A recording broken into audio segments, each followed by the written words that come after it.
On va commencer de ce pas. Il est déjà midi et 3 et on ne voudrait pas dépasser votre heure de dîner. Je me présente. Mon nom est Rebecca Pétrin. Je suis la directrice générale de Eau Secours, une ONG pour la protection de l'eau. Christian, est-ce que tu voulais partager ton écran pour qu'on ait la présentation ou tu veux te présenter d'abord? Je fais les deux. Alors, bonjour tout le monde. Mon nom est Christian Généreux. Je suis responsable aux communications, au développement et à la mobilisation à la Fondation Rivière. Alors, bienvenue tout le monde. Il y a beaucoup de monde. C'est bien, c'est le fun. Alors, bon appétit en même temps tout le monde. Le webinaire, en fait, c'est une initiative de Fondation Rivière et de Eau Secours. Donc, c'est conjointement qu'on a décidé de vous présenter cela. La thématique du webinaire, c'est la gestion intégrée de l'eau. Ça rentre dans le cadre, en fait, de la campagne Véro vert, qui est une campagne qui s'insère qui est en amont des élections provinciales qu'on aura cet automne. Donc, on y reviendra un peu plus tard là, sur les outils de mobilisation du groupe Véro vert. Donc, pour commencer, je vais d'abord je vais laisser Christian présenter son organisme. Parfait. Donc, Fondation Rivière, la mission Fondation Rivière depuis 20 ans, c'est que nous œuvrons à préserver, restaurer et mettre en valeur le caractère naturel des rivières. Comme vous le savez, nous avons comme porte-parole M.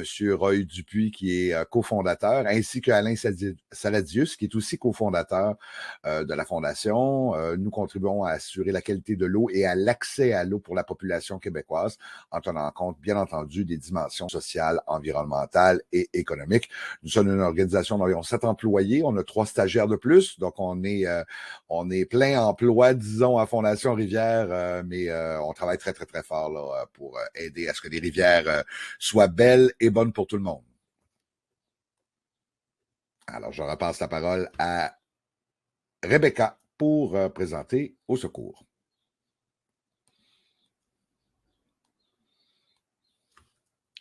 Rebecca, on ne t'entend pas. Pardon, j'ai oublié de me démuter. Donc, notre organisme a 25 ans cette année. Ça a été créé en 1997 lorsque Montréal avait des pourparlers avec des entreprises privées pour privatiser les services de gestion de l'eau, donc eau potable ou usée. On est né sous forme de coalition à la base et maintenant, on est vraiment un OSBL proprement dit.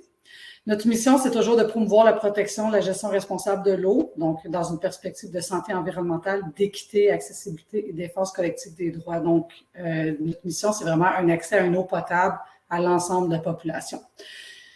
Voilà pour ça. Donc, on va continuer avec, je vais vous présenter brièvement le cycle de l'eau. Certaines personnes d'entre vous connaissent bien l'eau. D'autres personnes, peut-être un peu moins. Et puis, la base de toutes les actions, en fait, qu'on peut faire pour protéger notre eau, il faut connaître le cycle de l'eau un peu. Donc, qu'est-ce qui se passe? Donc, ici, vous avez une image très sommaire de qu'est-ce qui se passe dans un cycle de l'eau. Donc, on voit des nuages avec de la pluie qui tombe ou de la neige. Donc, quand il y a suffisamment d'humidité ou un changement de pression dans l'air, l'eau précipite. Et elle tombe un peu partout. Donc, elle tombe dans les océans, dans les montagnes, dans les vallées, sur les villes, en campagne. Une fois que l'eau touche le sol, elle a plusieurs options. Donc, elle peut rester très longtemps à la même place sous forme de glacier ou de neige éternelle. Donc, dans les montagnes, généralement, où il fait toujours froid, ou dans les pôles, pôle nord, pôle sud. Elle peut aussi tomber dans l'océan et devenir de l'eau salée. Elle peut tomber sur un milieu naturel ou elle aura le choix soit de cascader en superficie jusqu'aux lacs et rivières ou de percoler pour aller rejoindre les nappes d'eau souterraines. Et l'eau peut également se réévaporer aussi rapidement qu'elle est tombée, donc par la végétation, par tout organisme vivant ou simplement sous l'effet du soleil. Le cycle de l'eau, c'est quelque chose qui est vrai partout sur la planète. Par contre, c'est pas toujours la même vitesse qui se passe. Plus on est dans un climat qui est sec, moins il y aura d'évaporation, plus il y aura plus dans un climat qui est chaud, plus il va y avoir de l'évaporation et plus le cycle risque d'être rapide entre la précipitation et l'évaporation. Si on est dans un climat sec, il y aura beaucoup moins d'eau en superficie de la Terre et donc moins d'évaporation et donc moins de précipitation. Donc, il faut être conscient que le cycle de l'eau, même si c'est le même partout sur la planète, il varie beaucoup d'un endroit à un autre sur la vie C'est toujours la même eau qui circule. Donc, si on altère l'eau à quelque part, on devra vivre en fait avec de l'eau altérée tout le temps. Donc, où est cette eau? Généralement, on a tendance à répondre Christian, je vais te faire un signe comme ça quand il faut cliquer. Généralement, on a tendance à croire que les lacs et les rivières sont la quantité la plus importante d'eau parce que c'est celle que visuellement on voit, mais ce n'est pas vraiment le cas. Donc, tu peux cliquer une première fois. En plus faible concentration, on a les eaux de surface et atmosphériques qui ne représentent que 4 de l'eau totale, l'eau douce. Attention, on isole l'eau douce de l'eau salée. Donc, toutes les eaux de surface, lacs et rivières et atmosphériques ne représentent même pas 1 Prochain clic. Le pergélisol, donc tout ce qui est l'eau emprisonnée dans le sol sous forme de glace, donc on s'entend qu'au Canada, on en a quand même sur la majorité de notre territoire, représente 0,8 de l'eau douce au monde. Et par la suite, prochain clic, on a tout ce qui est eau souterraine à 30 Donc là, grosso modo, on est environ à 32 de l'eau douce. Et où se situe le 68 restant? Tu peux cliquer. C'est dans les glaciers et les neiges éternelles. Donc, la plus grosse réserve d'eau douce au monde est vraiment sous forme de neige et de glace. Et on l'a dit, majoritairement inaccessible parce que c'est très difficile pour nos besoins quotidiens d'aller chercher l'eau là où elle est.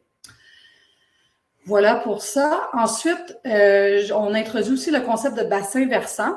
Un bassin versant, en fait, c'est une région géographique dans laquelle, quand il pleut, donc on se souvient des précipitations, donc quand il pleut ou qu'il neige, l'ensemble de l'eau qui va s'écouler en superficie du territoire ou en eau souterraine va converger vers une même rivière. Donc, si on parle, exemple, sur la feuille qu'on a ici à droite, c'est la rivière du Nord, donc qui chevauche les Laurentides et la Nodière. L'ensemble de la zone en blanche que vous voyez, c'est l'ensemble des précipitations qui tombent sur ce territoire-là va converger vers la rivière du Nord. C'est une délimitation qui est géographique, donc en fonction des monts et vallées, par le sens des écoulements. Sur l'image de gauche, on peut très bien voir là, le creux d'une vallée qui va faire converger l'eau au même endroit. Par la suite, ici sur l'image, on représente le bassin versant du fleuve Saint-Laurent, donc un des plus importants du Québec. Il monte aussi haut que Fermont, l'Abitibi-Témiscamingue va englober une partie de l'Ontario également.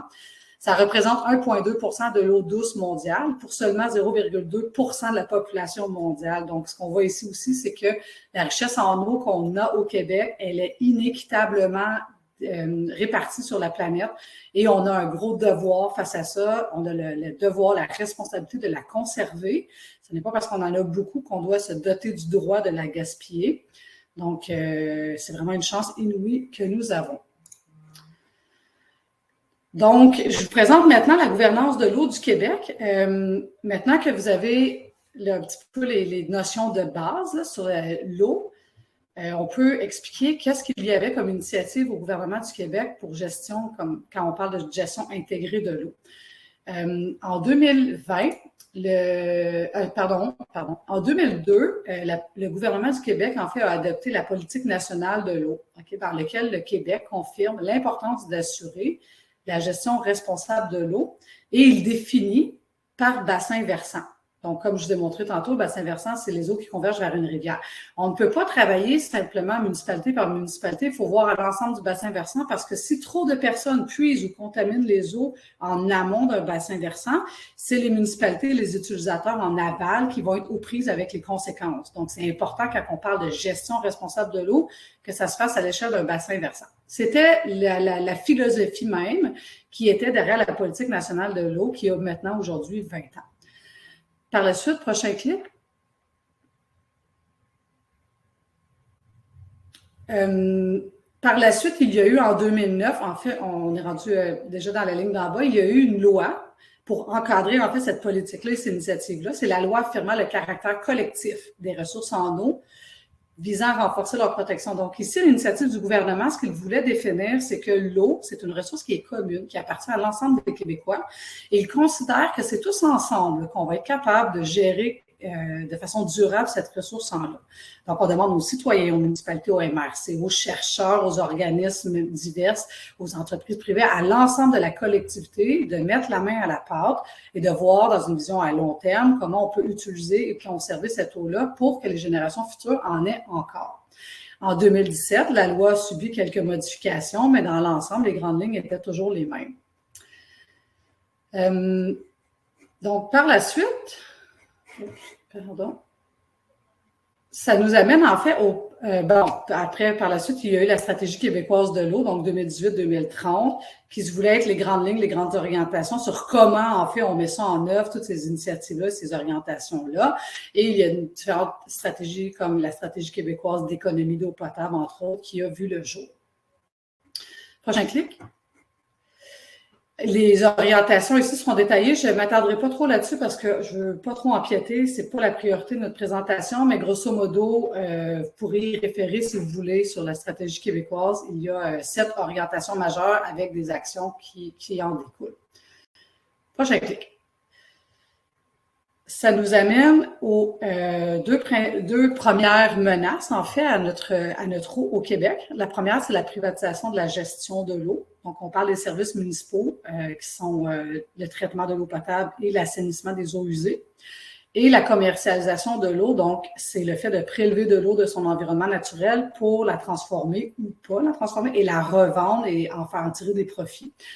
Donc, on rappelle que l'eau, c'est une ressource qui est collective et qui appartient à l'ensemble des Québécois. La problématique avec tout ça, c'est que nos compagnies privées ne paient que 7 sous pour 1000 litres d'eau. Donc, on peut aussi bien dire que c'est très, très, très, très peu, que c'est gratuit. Et les premiers 75 000 litres d'eau par jour sont gratuits.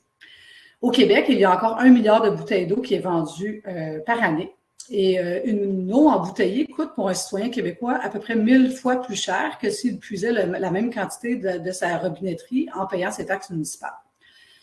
Et il faut savoir qu'un litre d'eau embouteillée nécessite 3 litres d'eau et un tiers de litre de pétrole.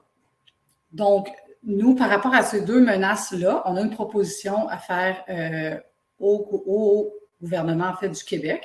C'est de revoir à la hausse la redevance qui est payée par les préleveurs d'eau et de réduire la quantité quotidienne autorisée sans frais, donc le 75 000 litres d'eau, dans les bassins versants et à des récurrences de stress hydrique. Donc, c'est de voir à l'échelle du Québec où est-ce qu'on a le plus de pénurie d'eau, de réduire les quantités qui sont gratuites quotidiennement et de hausser également la redevance pour les secteurs commerciaux ou industriels qui sont des grands puiseurs d'eau.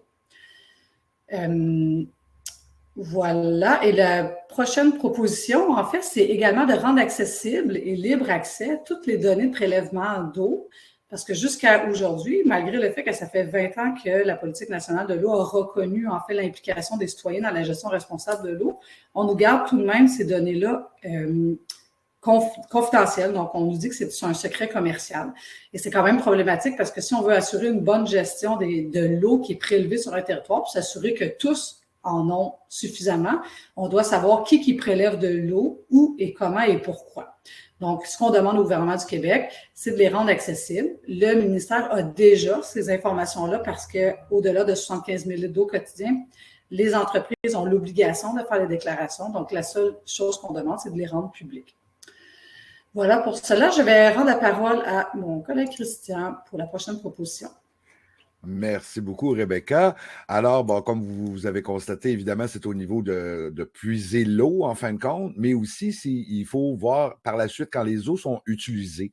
Donc, les débordements, on voit que les débordements d'eau usée, plutôt présentement, ce qui arrive, c'est que le gouvernement autorise de maintenir les mêmes niveaux de débordement d'eau usée qu'en 2014, plutôt que de viser une réelle diminution des événements de débordement. Le remplacement des conduites, c'est parfois nécessaire, oui, c'est coûteux, mais ce n'est pas la seule solution. Une gestion efficace des eaux pluviales va habituellement permettre de réduire aussi les débordements, donc entre autres avec des infrastructures vertes, par exemple. Pour bien comprendre, en fin de compte, comment ça fonctionne un débordement, c'est quoi un débordement? Attendez-moi un petit instant. Vous allez voir ici, donc vous voyez un petit peu là, comme les quartiers ou les municipalités, vous voyez les postes de pompage qui amènent en fin de compte les eaux usées vers les stations d'épuration. Donc là, il y a les eaux usées des résidents, des entreprises, etc. Mais il y a aussi l'eau de pluie qui se ramasse aussi dans les postes de pompage et dans les réseaux d'eau usée. Donc, ce qui fait que ça fait un trop plein. Donc, la station d'épuration n'est pas en mesure de pouvoir traiter l'ensemble de l'eau. Donc, qu'est-ce que ça fait pour ne pas briser la station d'épuration? Ben, les eaux usées sont rejetées sans traitement, la plupart du temps, directement dans la nature. Et où est-ce que ça s'en va par la suite? Ben, évidemment, ça s'en va dans les nappes phréatiques, ça va dans les rivières, ça va dans les lacs, ça va dans notre fleuve et ça pollue l'environnement. Pour avoir peut-être un petit peu plus de détails aussi, à savoir où est-ce que vous pouvez voir les déversements dans votre municipalité. Oh, attendez-moi un petit instant, voilà. Donc, vous pouvez aller sur le site de fondationrivière.org. Donc, vous allez voir la carte de déversement. Donc, que ce soit par, vous voyez ici, là, donc quand c'est en rouge, bien évidemment, c'est très élevé au niveau des débordements. Quand vous voyez en orange et plus ça va vers le bleu, mieux c'est, où c'est pas applicable, évidemment, mais ça va vous dire, évidemment, nous, on a répertorié jusqu'en 2020, en fin de compte, là, toutes les données relatives au déversement des eaux usées. Donc, vous pouvez aller voir par le nombre de déversements, vous pouvez voir par la durée des déversements, vous pouvez voir aussi par l'intensité des déversements. Et vous avez sûrement entendu parler, d'ailleurs, que nous faisons fin d'été, début automne, nous faisons le palmarès, le triste palmarès des eaux usées, qui va revenir aussi cette année avec les données de 2021, pour classifier en fin de compte les municipalités, comment elles se situent, comment elles se comparent à l'année précédente, mais aussi comment elles se comparent avec d'autres villes de même taille, par exemple, avec les autres villes dans l'ensemble du Québec. Ça permet de déterminer aussi par habitant, on le fait évidemment là, par habitant, l'indice d'intensité par habitant. C'est la façon comment on est capable de comparer une municipalité avec une autre. Donc, on vous invite à aller voir sur notre site de la fondationrivière.org pour avoir plus de détails à ce niveau-là. Et ça, c'est pour la proposition au niveau des déversements ou des débordements, certaines personnes diront. Et on a aussi une autre proposition, c'est de mettre en place un programme des stations d'épuration pour la désinfection des eaux usées au traitement secondaire. Ce qu'il faut comprendre, c'est que au niveau du traitement des eaux usées, quand les eaux usées arrivent à la station d'épuration, il y a évidemment ce qu'on appelle le pré-traitement. Le pré-traitement, c'est vraiment pour enlever des gros morceaux, intercepter des déchets flottants de grande taille au cours des procédés, ce qu'on appelle en fin de compte le dégrillage. Il y a aussi les eaux qui vont transiter par un bassin de sédimentation, au fond duquel vont se déposer plusieurs grosses particules de sable et de gravier. C'est ce qu'on appelle le dessablage. Et ensuite, vous allez voir que c'est vous allez savoir que c'est le déshuilage, un processus qui consiste à racler la mousse là, au fond pour un peu comme une graisse qui se forme à la surface de l'eau, mais qui vient se déposer là, dans le fond et qui pourrait être aussi recyclé. Ça, c'est le pré-traitement. Par la suite, évidemment, il y a attendez-moi un petit instant. Il y a le traitement primaire. Donc, une fois que les eaux usées sont débarrassées des gros déchets, elles peuvent être soumises à un traitement primaire. On le qualifie aussi de traitement physico-chimique, car il mise vraiment là, sur des principes physiques qui sont accélérés par l'utilisation des produits chimiques. Donc, ça, c'est le traitement primaire.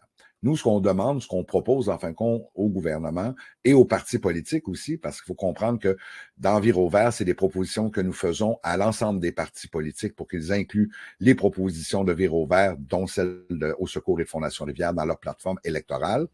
Alors, nous demandons, en fin de compte, au niveau du traitement secondaire, de l'ajouter en fin de compte. Donc, après le traitement primaire, comme je le disais, les eaux peuvent encore contenir des matières organiques dissoutes et indésirables. Donc, l'objectif du traitement secondaire, c'est vraiment de les éliminer en misant sur un traitement qui est aussi biologique. Alors, voilà, ça, c'est deux des propositions que Fondation Rivière fait pour le traitement des eaux usées. Je repasse la parole à Rebecca pour la suite. Parfait, merci. Donc, effectivement, on a vu l'accès à l'eau potable, on a vu le rejet des eaux usées. Maintenant, on va s'attaquer à quelque chose, en fait, une activité qui est très présente au Québec et qui malheureusement demande de l'eau. Mais en tant qu'activité indispensable, on doit faire de la place, en fait, pour l'agriculture dans notre territoire et dans l'utilisation de l'eau parce qu'on en a besoin pour se nourrir. Hein? On ne peut pas se passer de nourriture. Ici, on va se concentrer sur ce qu'on appelle agriculture intensive. Donc, c'est vraiment d'aller chercher une grosse superficie de sol pour en retirer, maximiser en fait l'agriculture. Il faut savoir que sur la planète, en fait, c'est 70% de l'eau qui est utilisée pour l'agriculture. on n'a pas les données statistiques au Québec exactes parce qu'on ne recense pas l'ensemble de l'eau qui est utilisée pour l'agriculture. Chose certaine, c'est qu'avec les changements climatiques, le réchauffement, nos besoins en irrigation de nos terres augmentent. Donc, la quantité d'eau qu'on va avoir besoin pour faire l'agriculture va augmenter drastiquement. C'est la première conséquence là, de l'agriculture. Une autre des conséquences, c'est le rejet des pesticides et insecticides et matières fertilisantes. Ces produits sont les contaminants premiers, en fait, qui se retrouvent en plus grande quantité dans les lacs et rivières, surtout du sud du Québec. Ce sont des problématiques auxquelles on doit s'arrêter parce que les conséquences de consommation de pesticides et insecticides sont nombreuses et encore très peu connues. Il se pourrait que dans 20 ans, on trouve encore des conséquences nouvelles sur la santé humaine. Donc, c'est très important d'essayer de freiner au maximum, dès aujourd'hui, le relargage de ces produits-là dans nos lacs et rivières.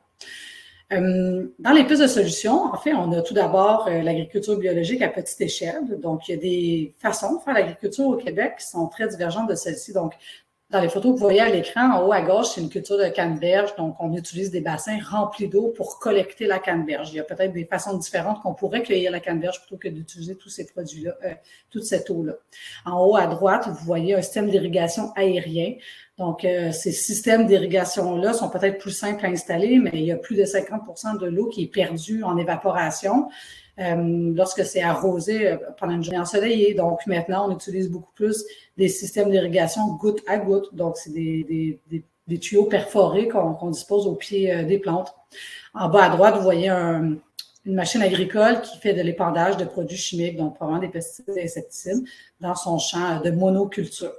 Donc, quand on parle d'agriculture biologique et à petite échelle, c'est de croiser en fait les différentes cultures, c'est d'avoir des plus petites parcelles, c'est d'avoir des plants aussi qui sont plus résistants aux périodes de sécheresse et de faire pousser des aliments dans le terrain en fait qui est adapté à eux. Donc, de ne pas essayer de changer le terrain pour faire pousser une plante, mais plutôt l'inverse.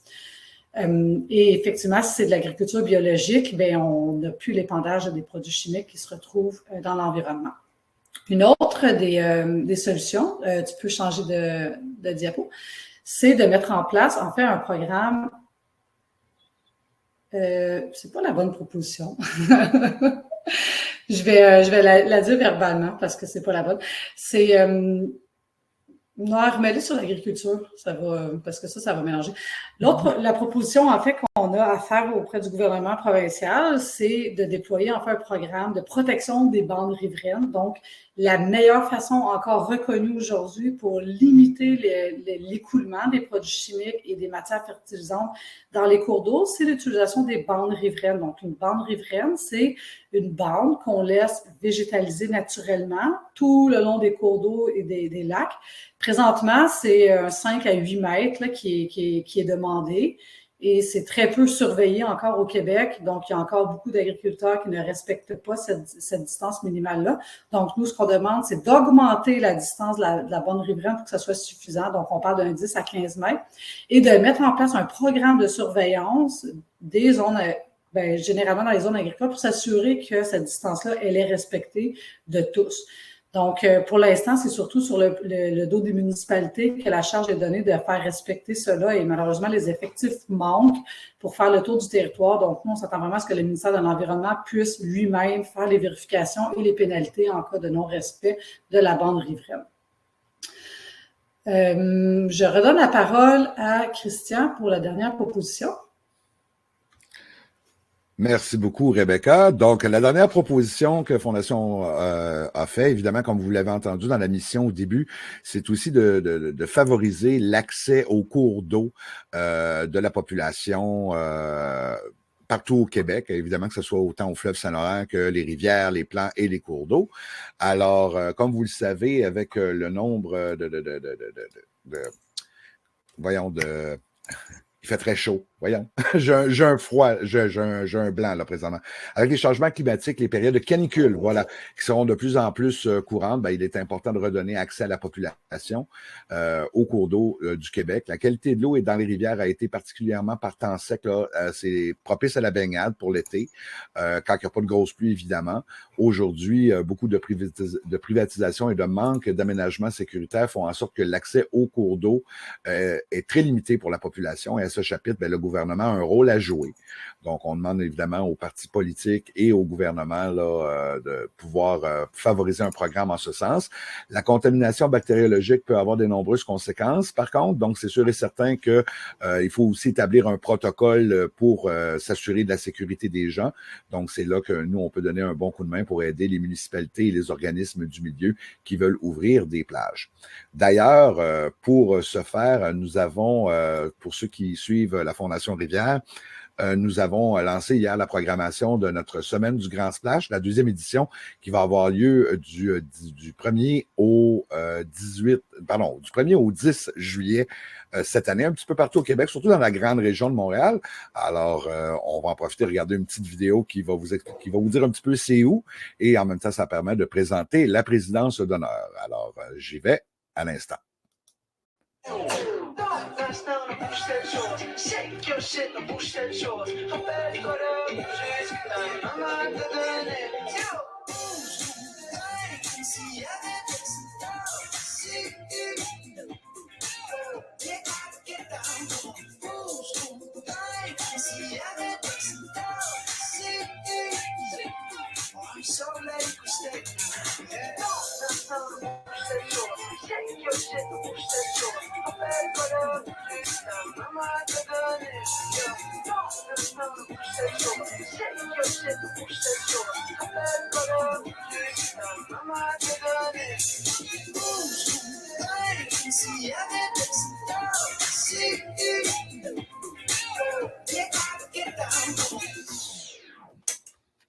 Alors voilà, c'est assez bref, mais c'est vraiment des manifestations, en fin de compte, pour demander autant aux élus qu'aux décideurs de donner des accès aux cours d'eau, en fin de compte, un peu partout au Québec. Vous avez sûrement entendu parler que le bassin Louise a gagné son pari. Ils vont avoir un bassin portuaire dès cet été. Et à partir de cet été, on va pouvoir se baigner dans le port de Québec. Alors, évidemment, tout ce genre d'événements-là qu'on fait, entre autres au Vieux-Port de Montréal le 1er juillet, sera pour réclamer ça de la société immobilière qui s'occupe du Vieux-Port de Montréal. Alors, vous êtes tous invités. Vous pouvez vous inscrire via le grandsplash.ca. Donc, c'est un peu dans l'ordre de la proposition qu'on a fait aussi aux partis politiques et au gouvernement dans le cadre de la prochaine campagne électorale. Alors, Rebecca?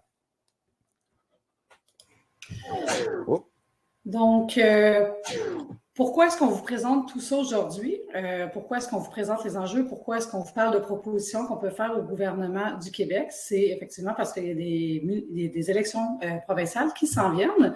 Et puis que, en fait, je vais prendre un instant là, pour présenter Véro Vert et comment que les citoyens peuvent s'engager pour la cause de l'eau.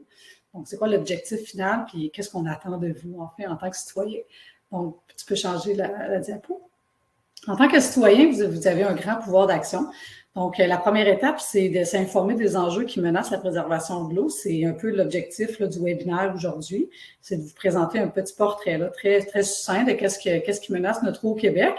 Et si vous souhaitez en savoir davantage, vous venez visiter la page Internet, le site Internet de Fondation Rivière et de Haut Secours. Vous n'hésitez pas également à nous contacter. Là, ça nous fera plaisir de vous donner beaucoup plus d'informations sur chacun des enjeux. Vous en parlez à votre entourage parce que plus on est nombreux à connaître les menaces à notre eau, plus ce sera facile de la protéger et d'être alerte quand que ces menaces-là, en fait, vont devenir plus importantes. Et par la suite, vous signifiez à vos élus toutes vos préoccupations. Donc, que ce soit municipal, provincial ou fédéral, tous les élus ont le devoir d'écouter leurs citoyens et d'agir pour le bien, en fait, de la population. Donc, c'est important de les contacter. Trop souvent, on prend pour acquis que les élus savent tout. Ce n'est pas le cas. Les enjeux de protection de l'eau sont encore très méconnus au Québec et c'est important d'aller les rencontrer pour leur en parler. Et vous soutenez effectivement des organismes comme Au Secours et Fondation Rivière parce que nous, notre rôle, c'est d'aller rencontrer les élus, c'est d'aller rencontrer le gouvernement du Québec, c'est de s'informer également. Donc, on fait un peu le pont entre les groupes citoyens et les instances gouvernementales pour faire changer les choses. Donc, quand vous nous soutenez, vous nous aidez en fait à prendre parole pour vous pour la préservation de l'environnement et de la ressource en eau. Donc, la campagne Véro Vert, ça s'insère en fait dans tout ça. C'est une campagne qui est un regroupement de près d'une quarantaine de groupes en environnement qui ont comme mission de faire connaître les enjeux de protection de l'environnement pendant les campagnes électorales. Donc, l'année dernière, c'était les campagnes municipales. Donc, on a mis de l'avant des enjeux qui étaient plus de compétences municipales. Cette année, c'est les provinciales. Donc, on met de devant des enjeux de compétences provinciales. Ce qu'on souhaite, c'est que chacun des partis intègre ces propositions-là et ces revendications dans leur plateforme électorale. Donc, on a eu la chance de rencontrer les différents partis politiques pour leur présenter notre cahier de propositions. Par la suite, le deuxième volet, c'est d'informer les citoyens sur ces propositions-là. Donc, on vous demande d'aller rencontrer vos candidats en élection, de les questionner là-dessus et de les faire s'engager à faire changer les choses. Donc, au courant de l'été, vous allez probablement les rencontrer dans les endroits publics. Ce sera la bonne occasion pour les questionner là-dessus. Et puis, le troisième volet, c'est d'informer les candidats aux élections de les différents enjeux qu'il y a en protection de l'eau. Christian, est-ce que tu voulais ajouter quelque chose là-dessus? Je pense que tu as très, très bien résumé quelle est l'initiative. C'est sûr que vous pouvez visiter il y a une page Facebook de Véro Vert aussi. Donc, il y a beaucoup d'informations qui est là que vous pouvez partager, que vous pouvez vous ressourcer. Évidemment, vous pouvez vous informer à ce niveau-là. Et le webinaire d'aujourd'hui devrait être aussi sur Véro Vert si jamais les gens veulent voir ou revoir la présentation. Là, j'ai vu qu'il y avait quelques questions à ce sujet. Alors, la présentation ne sera pas disponible nécessairement, mais l'enregistrement du webinaire devrait être disponible sur le site de Véro Vert ou du moins sur la page Facebook. Voilà, donc ça fait le tour de notre présentation. Il nous reste suffisamment de temps pour prendre toutes vos questions. C'est en envers. Donc, exactement, tu viens de le dire que la présentation sera en ligne. Accepter ou promouvoir les redevances sur l'eau embouteillée, c'est accepter ou promouvoir l'eau embouteillée. Effectivement, à partir du moment où on met un prix sur la ressource en eau, on peut percevoir ça comme étant une... Peut-être qu'on pourra enlever la... Je ne sais pas si les gens veulent nous voir en plus grand. Qu'est-ce que tu en penses, Christian? Bon, oui, tiens. On va arrêter ça pour la période de questions. Et voilà. Voilà. Hey, salut! Donc, effectivement, donner un prix à l'eau, c'est un peu... comme si on acceptait de la vendre. L'important aussi, c'est que les gens, c'est pas parce qu'il y a un prix à l'eau qu'ils peuvent se servir indéfiniment. Généralement, le ministère de l'Environnement donne un quota, un nombre maximal de litres qui est prélevé par un préleveur, puis il doit s'engager en fait à respecter cette quantité d'eau-là. Ce qui va se passer probablement dans le futur, c'est que nos demandes en eau excèdent ce que la ressource est disponible, puis la capacité de recharge. Donc, c'est quoi la quantité d'eau qui tombe du ciel, qui vient recharger nos milieux? Donc, ce qu'il faudra faire, c'est à l'échelle de la province, ça serait de définir des grandes orientations et de décider dans quel secteur et à quel préleveur veut-on donner en priorité l'accès à l'eau. Parce qu'évidemment, on ne pourra pas répondre à toutes les demandes avec l'eau qui est disponible. Donc, est-ce que c'est les citoyens qui priment? Est-ce que c'est les entreprises privées? Dans les entreprises privées, qui priment? Et la redevance pourrait être modulée en fonction de la priorité à qui on les donne. Donc, si l'agriculture locale, pour nous, c'est quelque chose qui est important, bien, on pourrait prévoir une certaine quantité d'eau par bassin versant pour ce secteur d'activité-là et peut-être moins pour un autre secteur industriel. Donc, nous, ce qu'on demande au gouvernement provincial, c'est d'avoir suffisamment d'ambition pour pouvoir définir ces grandes orientations-là qui guideraient après ça l'ensemble des bassins versants et des organismes de bassins versants qui ont le mandat de faire appliquer ça, ces décisions-là. Parce qu'il ne faut pas oublier non plus que les prélèvements, c'est pas seulement de l'eau embouteillée. Il y a la bière, il y a les distilleries, il y a beaucoup d'autres prélèvements qui se font aussi. Donc, c'est important d'en prendre en considération, mais c'est des gros prélèvements et si on peut avoir les données, mais c'est sûr que ça peut juste aider à planifier pour le futur. Parfait. Est-ce que... Il y a Mme Tremblay qui pose la question, qu'en est-il des fossés? C'est pour les bandes riveraines, les fossés, c'est exactement la même chose. Donc, normalement, on doit les laisser végétaliser pour aider la filtration des eaux, la retenue des sédiments et ralentir l'écoulement des eaux parce que toute eau qu'on laisse circuler rapidement, c'est de l'eau qui rejoint le fleuve Saint-Laurent et la mer très rapidement puis qui ne laisse pas le temps de s'imprégner dans le sol et venir recharger nos nappes d'eau souterraines. Donc, il faut changer un peu notre façon d'aménager le territoire. Il faudrait idéalement que chaque goutte de pluie qui tombe du ciel soit absorbée dans le sol là où elle est tombée. Si on veut retenir de l'eau, si on veut de l'eau, il faut la retenir sur notre territoire. Si on l'aide à s'écouler plus rapidement vers les lacs et les rivières, ben c'est comme si on n'en avait pas besoin, puis on s'en débarrassait rapidement vers les océans. Donc, des infrastructures naturelles, des trottoirs troués, des récupérateurs d'eau de pluie, enlever de l'asphalte pour mettre des plates-bandes récupératrices d'eau de pluie, c'est tous des outils qui devraient être utilisés pour retenir l'eau. Et aussi éviter que cette eau-là rejoigne aussi le système d'égout qui fait en sorte que les systèmes d'épuration, ça déborde également. Exactement. Exact. Et quand ça déborde, c'est pas juste l'eau pluie qui déborde et ce qui vient avec, c'est ce qu'il y a dans le réseau d'égouts qui déborde aussi. Donc, c'est ça. Si on diminue par des infrastructures naturelles ou des infrastructures vertes, c'est sûr et certain que ça va avoir un impact positif là, sur le système d'égouts.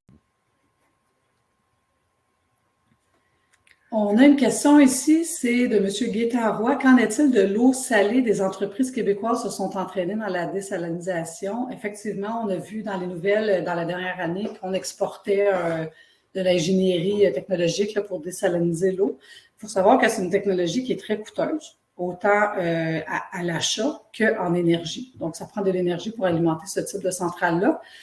Que c'est une technologie qui, pour l'instant, est juste utilisée dans des endroits où les pénuries d'eau sont si graves que même la communauté locale n'a plus d'eau pour s'abreuver. Donc, on parle généralement des Émirats arabes. On a certains autres pays là, dans le Haut-Moyen-Orient et de la Californie présentement qui investissent beaucoup parce qu'ils ont épuisé leurs ressources en eau. Donc, ce n'est pas une solution pour le Québec, à moins qu'on veuille gaspiller de l'argent et de l'énergie dans ça. C'est encore de prévoir et de prévenir les pénuries d'eau en amont qui demeure la solution la moins coûteuse et la plus durable dans le temps.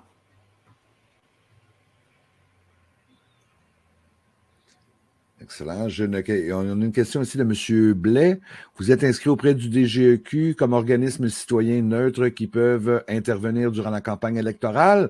Alors oui, chaque organisme qui participe au mouvement Véro Vert a signé un papier de non-militantisme, évidemment, et Véro Vert est évidemment aussi, pas évidemment, mais il est aussi inscrit, si je ne m'abuse, au DGEQ. Ça a été évidemment pris en considération. Oui, c'est une clause nécessaire avant de faire partie du mouvement Véro Vert. Et puis, à chaque fois qu'on fait des représentations politiques aussi, on s'assure de rencontrer l'ensemble des partis politiques, donc jamais seulement un parti, pour l'équité. Donc, il n'y a pas de favoritisme pour un parti ou un autre, pas de partisanerie. Nous, c'est pas affilié à un parti ou à un autre, c'est vraiment de mettre les enjeux environnementaux au cœur de la campagne électorale qui prédomine. Vous avez peut-être vu aussi, on a lancé un communiqué de presse il y a une semaine ou deux sur la demande qu'on fait aux grands médias. Donc, ce qu'on demande, c'est qu'il y ait un débat des chefs seulement et uniquement sur les questions environnementales. On nous a dit que c'était pas vraiment nécessaire, que c'était déjà couvert. Si on se souvient, en 2018, il y a un des deux grands débats des chefs qui n'avait même pas abordé de questions spécifiques à l'environnement. Et à l'autre débat des chefs, il y avait seulement 16 minutes sur 2 heures qui avaient été octroyées pour des questions environnementales. Donc, face aux défis qu'on aura dans les prochaines années, nous, on jugeait cela vraiment insuffisant et c'est pourquoi cette année, on a décidé de demander un débat des chefs spécifiquement sur l'environnement.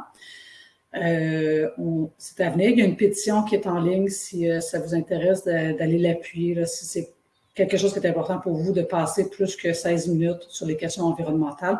On vous invite à la signer. Mm-hmm. Merci beaucoup.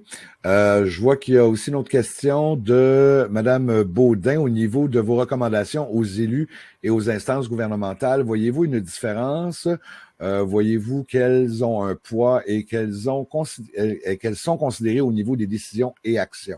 Ça, je pense, ça va faire plaisir de passer la balle à Rebecca là-dessus parce que suite à une des rencontres qu'on a eues avec un certain parti politique, il s'est passé quelque chose. Oui, effectivement, on ne s'attendait pas à avoir des retombées positives aussi rapidement. Il y a un des élus qu'on avait rencontré pour les rédactions des campagnes des plateformes électorales qui a pris une de nos revendications, qui en a fait une motion à l'Assemblée nationale. Donc, c'est certain qu'il y a des recommandations qu'on fait qui sont beaucoup plus lourdes à porter, puis il y en a d'autres qu'on leur met qui sont un peu plus faciles puis qui donnent facilement du crédit politique. Toutes propositions vont aider la cause en environnement, donc il n'y a pas de sous-proposition. Généralement, à partir du moment où ça devient une réelle préoccupation dans la société civile, les élus vont s'y attarder. Donc, ce n'est pas seulement de travailler avec les politiques, c'est également de travailler avec vous pour que ça devienne de vos préoccupations également.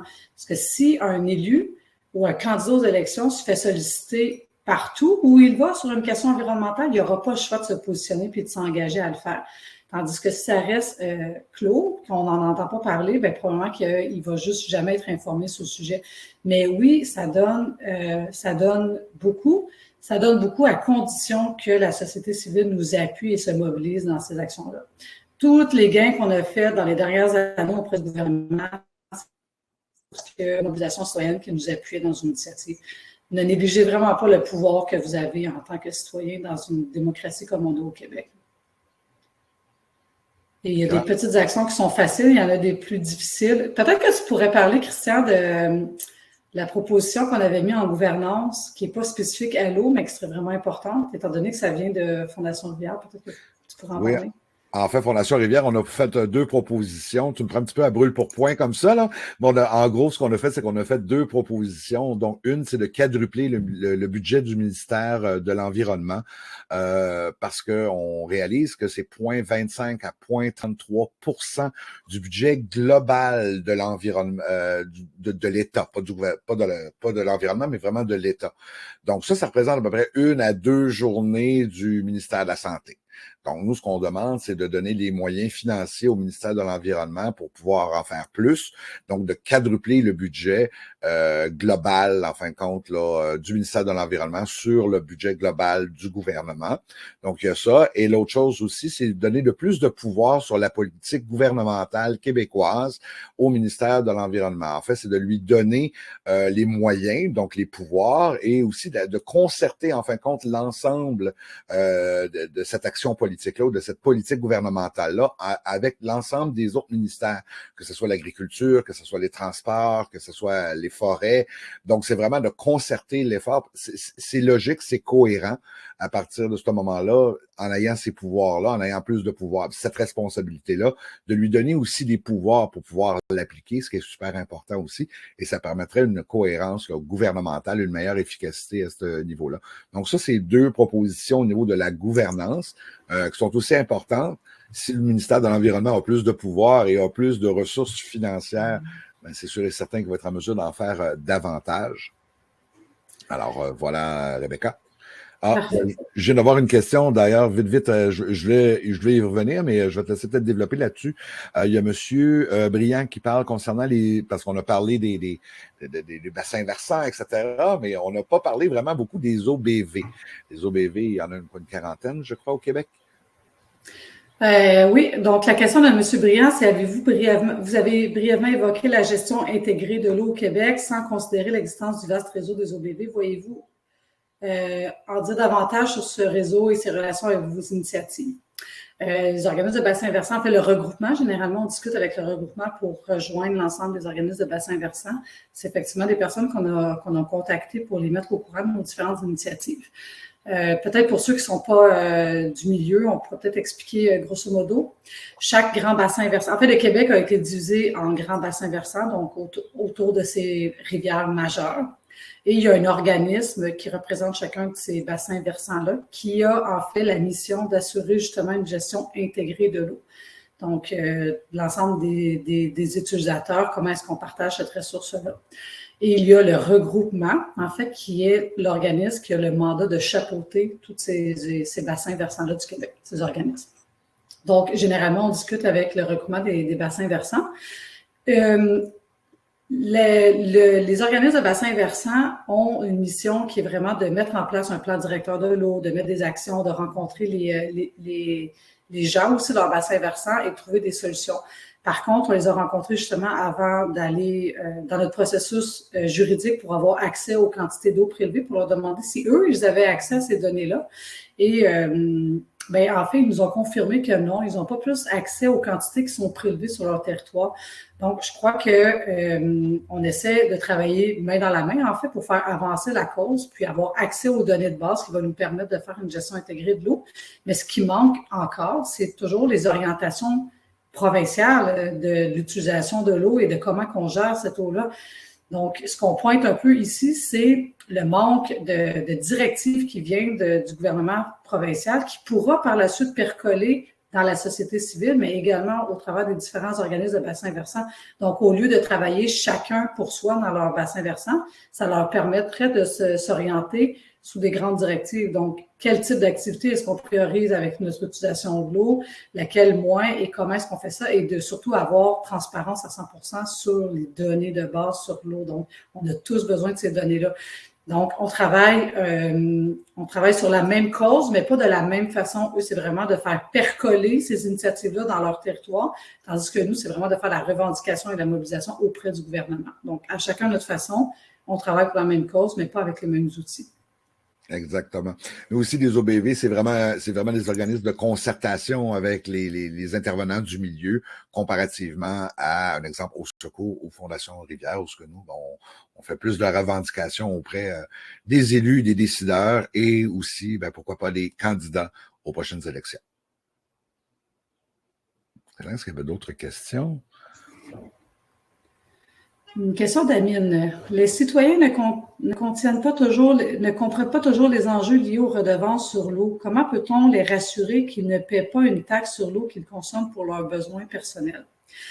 En fait, l'utilisation de l'eau, en général, donc à partir du moment où on est branché sur un réseau d'aqueduc, les citoyens payent auprès de leur taxe municipale un coût pour cette ressource-là, en fait, qui est assurée collectivement. À partir du moment où on est sur un puits, donc une résidence isolée, chaque citoyen paie pour son propre puits. Par la suite, la redevance, en fait, comment est-ce qu'on peut s'assurer que le prix n'est pas dans les biens qu'on consomme? C'est simplement par l'aspect très ridicule de la redevance. Donc, à partir du moment où une redevance est de 7 sous pour 1000 litres d'eau, je ne crois pas que ça influe énormément sur une bouteille d'eau qu'on pourrait acheter à 1 $ le litre. Donc, c'est risible la quantité de redevance qui est demandée à l'entreprise, sachant que c'est des milliards de dollars qui est généré en profit à chaque année. Et puis, c'est vraiment en toute confiance qu'on demande que la redevance soit vue à la hausse et que ça n'influera pas le prix du produit derrière. Donc, il y a des produits qu'on achète qui ont une empreinte hydrique, donc qui ont utilisé énormément d'eau dans leur fabrication.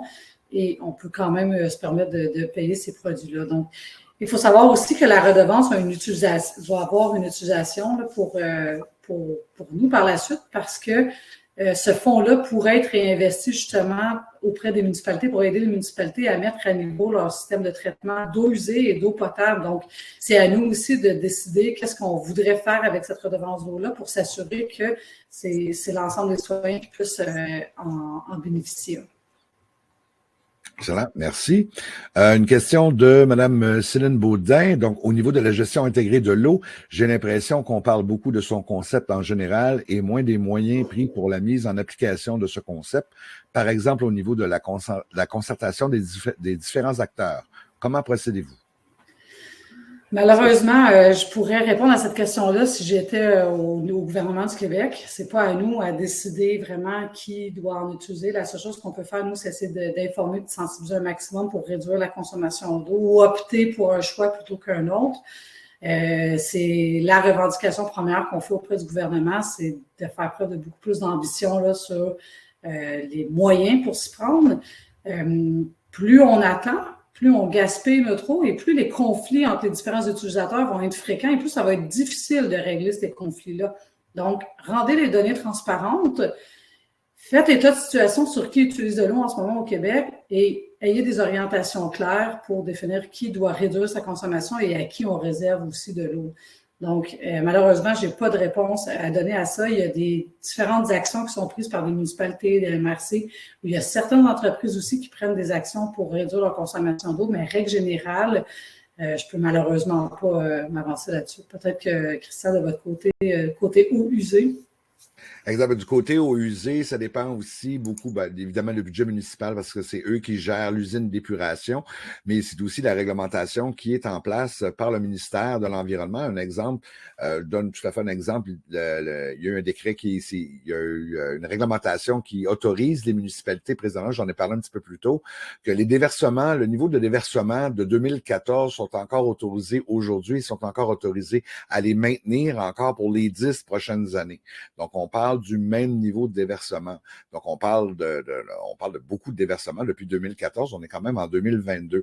Donc, rajoutons 10 ans par rapport à ça. Si il ne force pas les municipalités, en fin de compte, ou ne finance pas les municipalités à mettre à jour les usines d'épuration, ben c'est sûr que c'est un problème qui peut être pelleté dans 10 ans. Et dans 10 ans, mais il peut être trop tard. Un petit peu ce que Rebecca vient de dire, autant au niveau du prélèvement, mais aussi au niveau du traitement des eaux usées, là. Donc ça, c'est un très, très bel exemple par rapport à ça. Ce qu'on voit aussi, c'est que nous, on approche beaucoup, quand on parle avec les municipalités, on regarde beaucoup les infrastructures naturelles. À Montréal, c'est un bel exemple. Souvent, ils vont ouvrir une rue pour faire la réparation de l'aqueduc, par exemple, mais quand ils le referment, on l'a vu dernièrement, là, dans les dernières années, ils vont le refermer, mais avec justement des îlots d'absorption d'eau de pluie. Donc, de plus en plus de municipalités sont vraiment très sensibles à ça et l'appliquent de plus en plus quand ils font des rénovations de leur voirie. Donc, ça, c'est vraiment d'autres éléments qui le font, mais c'est très complexe parce que c'est municipal, c'est provincial. Le provincial, oui, mais on respecte ce que le gouvernement nous dit, mais en même temps, ça prend la volonté politique. De l'autre côté, là, le gouvernement, il a de la misère à financer les municipalités par rapport à ça aussi. Donc là, les municipalités, ils sont pris un peu avec la patate chaude, mais ils n'ont pas les ressources financières pour pouvoir mettre à jour les usines d'épuration. Donc, c'est quand même c'est quand même assez complexe comme dossier là, à ce niveau-là. Merci, Christian. Donc, j'ai une autre question de commentaire de M. André Hébert. Donc, l'eau n'étant pas un élément dont la quantité augmente, mais dont la qualité peut diminuer, donc on parle de pollution, contamination, je pense qu'il est préférable de la considérer comme une réserve à gérer et conserver plutôt qu'une ressource. Je trouve ça très intéressant comme point de vue. J'en parle souvent, j'explique aux gens parce que souvent on voit de l'eau partout autour, puis on s'imagine que c'est la pluie et la neige qui nous ramènent toute cette eau-là. Un fait à considérer, c'est que la majorité de l'eau qui nous entoure provient il y a 10 000 ans, de la fonte des glaciers. Donc, il y a à peu près entre 3 et 5 de l'eau au Québec qui est régénérée naturellement par les pluies et les neiges. Le reste, c'est une réserve. Donc, M. Hébert, vous avez bien raison d'appeler ça une réserve. Si on puise plus que la capacité de recharge d'une nappe d'eau, c'est une réserve qui s'amoindrit petit peu par petit peu. Et malheureusement, c'est ce qu'on observe. Nos nappes d'eau souterraines ont plus tendance à diminuer qu'à remonter. Et en plus, en changeant le territoire et en l'imperméabilisant, donc on empêche la percolation de l'eau dans le sol, on accélère la perte de cette réserve-là. Donc, je prends bonne note de votre commentaire. Je trouve ça très intéressant là, de le voir de ce point de vue-là. Prochaine question. Je pense que celle-là peut venir aussi pour moi. Donc, ici, ça vient de M. Bourgault. J'habite sur les rives de la baie Missisquoi. L'eau est couverte d'algues. Ne serait-il pas possible d'exiger des éleveurs et autres producteurs de traiter leurs eaux avant son rejet dans les cours d'eau? Je pense que d'abord la proposition des berges. Donc, ça, peut-être tu peux te faire un petit peu de pouce là-dessus, Rebecca. Je vais revenir par la suite sur le volet. Okay. Oui, c'est ça, exact. Effectivement, le problème là, de l'agriculture, c'est pas qu'il y aurait nécessairement des rejets d'eau usée, sauf dans certains types de production agricole ou de l'agriculture. Le principal fléau des cyanobactéries, c'est justement l'épandage dans les champs et le manque de bandes riveraines. Donc, quand il y a une pluie, ça lessive les terres agricoles et toutes les matières fertilisantes, pesticides, insecticides qui ont été épandus dans le champ se retrouvent dans les cours d'eau. Donc, comme je l'ai expliqué plus tôt, la meilleure technique et la plus simple à déployer, c'est les bandes riveraines. Donc, de vraiment reforester, renaturaliser une portion de 10 à 15 mètres tout le tour des fossés, des lacs, des rivières, des ruisseaux. C'est de loin la meilleure technique. Malheureusement, une fois que les cyanobactéries se sont emparées d'un lac, c'est très, très, très difficile de revenir en arrière. Donc, il faut vraiment tout de suite commencer à renaturaliser les bandes riveraines. Et ce que je pourrais peut-être faire un petit peu de pouce là-dessus aussi, c'est que si vous voyez justement des actes de ce genre, que c'est vraiment un déversement qui se fait dans les cours d'eau, ben évidemment, c'est de le signaler au ministère de l'Environnement, première des choses. Mais en même temps aussi, souvent, puis ça, c'est souvent des perceptions parce qu'on vit dans un secteur agricole, par exemple, où il y a l'élevage porcin ou même bonin, que c'est automatiquement rejeté dans les eaux, dans nos eaux, en fin de compte. Et d'ailleurs, c'est une grosse perception perception qu'on avait sur une étude qu'on avait faite d'ailleurs au Témiscamingue, justement parce que c'était la perception que les gens avaient que c'était de la pollution suite à l'élevage porcin. Et l'étude qu'on a faite a prouvé tout à fait le contraire, justement, que la pollution ne venait pas de là. Donc aussi, des fois, il faut faire attention peut-être aux perceptions, mais si vous avez vraiment là, du data là, par rapport à ça, là, si vous avez vraiment là, des preuves que c'est vraiment là, ce genre de déversement ou ce genre de pollution, ben, soit vous pouvez nous contacter, on pourra vous guider évidemment, mais vous pouvez aussi le signaler au ministère de l'Environnement. Parfait, il reste 2 minutes. On va prendre la dernière question de Mme Martine Châtelain, puis on pourra conclure par la suite. Donc, Mme Châtelain demande pourquoi ne pas demander un moratoire sur le captage d'eau pour fin commerciale. Je crois que c'est une excellente idée. Donc, un moratoire, ça serait pour toute nouvelle demande. Donc, on pourrait continuer avec celles qui sont déjà maintenant, mais toutes celles qui demandent une plus grande capacité de prélèvement ou une nouvelle capacité de prélèvement.